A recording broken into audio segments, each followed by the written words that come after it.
Right, and the United Nations International Day of Cooperatives is observed on the first Saturday of July each year as it seeks to increase awareness on cooperatives. Brenda Kerubo speaks to George Ototo, the Group Managing Director of KUSCO Limited, on this week's Captains of Industry.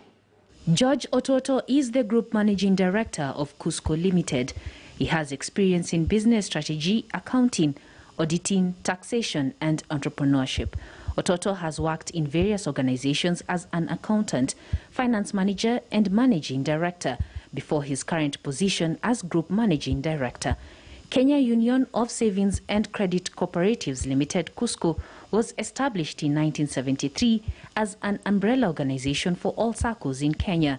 The union has since remained the principal national organization, recognized as an institution responsible for representing and speaking on behalf of SACCOs.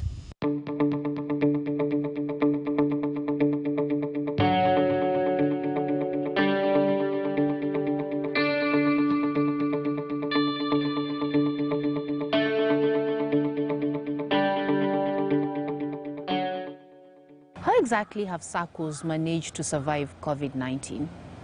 Well, SACCOs, as you may be aware, are quite adaptable in the sense that they serve their members. And in our model, the members basically are the owners. They are also the decision makers.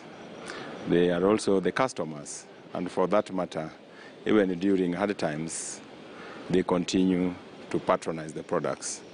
That is one. Number two, they have managed to survive because of use of technology. As things were becoming bad, they changed and adapted to technology and continued to reach out to their members through mobile money platforms. So how exactly has the pandemic changed behavior for members, for the SACCO members? A number of members were not patronizing long-term loans. They, based on the advice, went more for the short-term loans because with the COVID situation, or what we call black swans, it's very difficult to predict what the future has. You can't have a clear crystal ball to tell you what is going to happen. And as normal with all black swans, you cannot quantify the impact during the time of the pandemic, but you can only do this post the pandemic. But what we have also seen in some instances are members borrowing money and do not withdraw the money from the SACCOs. So the loan book increased, but the cash available is still also kept on either remaining constant or in some cases increasing in some of these SACCOs. George, the bulk of your experience is in the SACCO industry.